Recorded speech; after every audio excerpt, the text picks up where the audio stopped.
Abby, played by Glowy.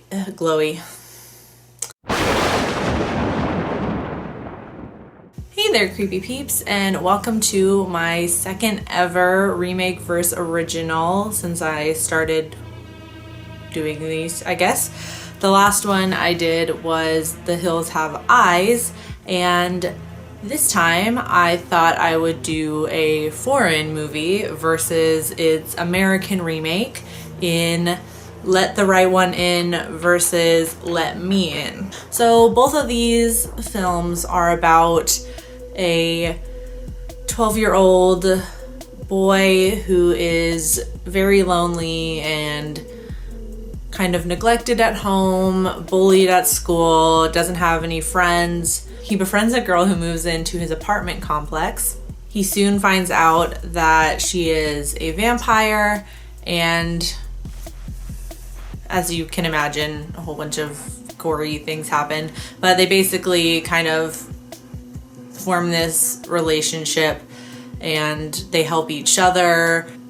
The girl helps our protagonist kind of fight back against his bullies, and the boy accepts the girl for who she is as a vampire and really accepts it without question. And yeah, that's the most basic plot of both of these movies. The original Swedish version, Let the Right One In, is directed by Thomas Alfredson. He has previously directed Tinker Tailor Soldier Spy, and the movie stars okay, I'm not gonna attempt to pronounce the names of the actors who play our main character Oscar and Ely. They pronounce it Ely in the movie. It looks like Ellie though, like E-L-I or Eli, I guess, but they pronounce it Ely. The American version is pretty much a direct copy of the Swedish version.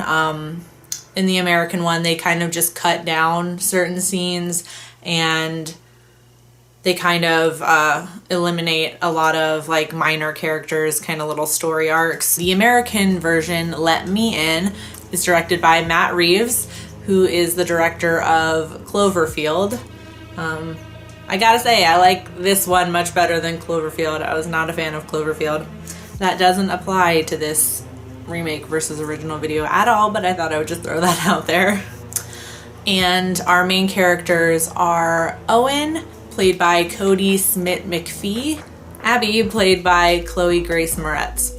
Those were much easier to pronounce than the Swedish actors. I'm just gonna refer to the characters by their names in the American version, Owen and Abby, because they're named slightly different things in each one and that would just get confusing. So you get a real sense in both movies about Owen's loneliness and the absence of his parents. It makes for a really sad kind of picture of his life. He's very much bullied at school, which is very brutal. The bullying, it's very emotionally and physically just damaging and violent and terrifying. But there's a real absence of like adult figures in this movie.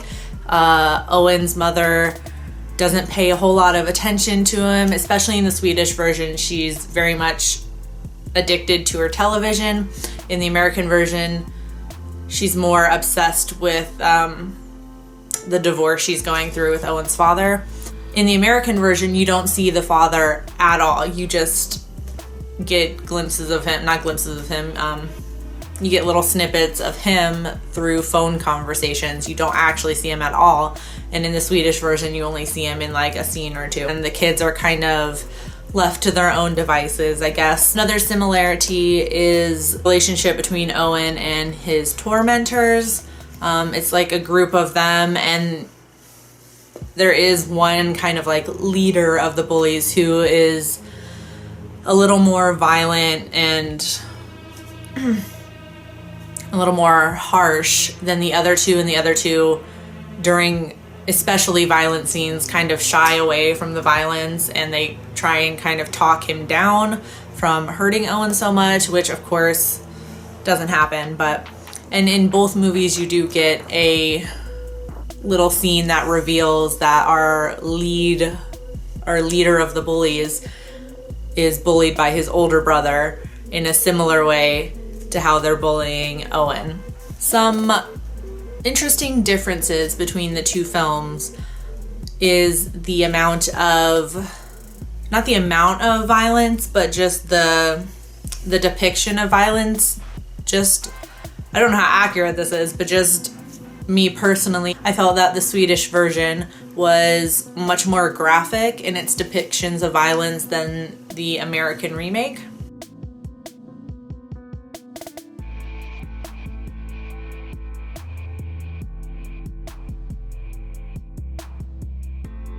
Also, there is one very interesting difference in the nudity in this movie. So, if you've seen either of these movies, you will remember a sequence where Abby comes to Owen's apartment and she reminds him that she has to be invited in, and Owen kind of challenges her and says, well, what happens if you're not invited in? Can you just walk in? And she just walks in and basically just starts bleeding from like every pore, at which point Owen invites her in formally to stop whatever is happening to her, and he lets her get cleaned up and offers one of his mom's old dresses for her to wear. So in the American version, you see Owen kind of peeking in on Abby, and that's it. You just see him peeking through the door. You don't actually see anything of Abby being undressed.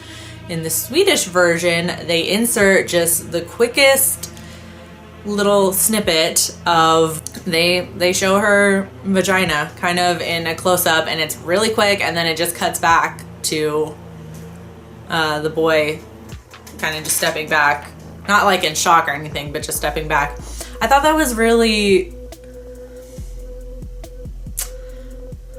interesting that that was put in there, and I guess I was just shocked because I've never seen, obviously it's not anything I haven't seen before, but I've just never seen that kind of nudity, or that kind of graphic nudity, I guess. I wouldn't call it graphic, but I just never seen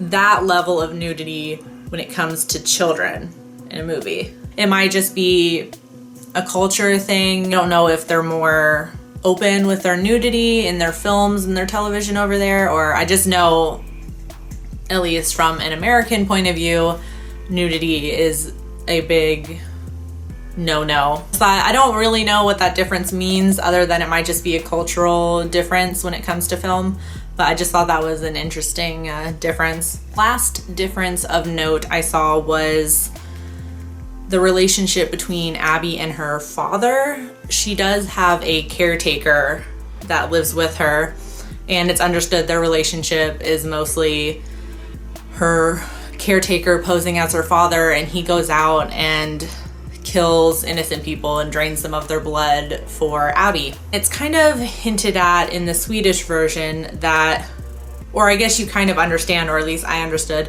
that her caretaker was probably just like Owen many, many years ago. I just imagine him, befriending Ely and then just staying with her his entire life up until his tragic end, where he is pretty much caught, or almost caught, trying to kill somebody else for Ely. He pours acid on his face to disguise his features so it can't be traced back to her. But in the American version, it is very clearly shown that Abby's caretaker was basically just like Owen many years ago. Owen finds a picture of Abby looking exactly like she does now, but with a younger version of her caretaker. I just thought that was not really interesting or anything. It doesn't reveal anything new, but it's like actually kind of shown. Overall, if I had to pick one, I guess I would pick the Swedish version. There's a few other like little storylines with minor characters in the Swedish one that are actually like expanded upon, where in the American version they're like either cut entirely or they're just shortened to like one or two scenes.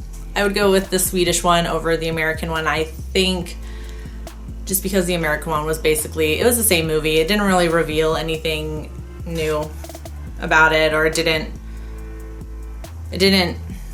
bring anything new to the table, I guess is what I'm trying to say. So if you've seen either of those films or both of those films, let me know in the comment section what you thought about them and which one you prefer if you had to pick. So I hope you enjoyed this video. Please give it a like if you did, and subscribe to the channel if you'd like to see more of my face and hear more of my voice. And until next time, stay strange. Bye.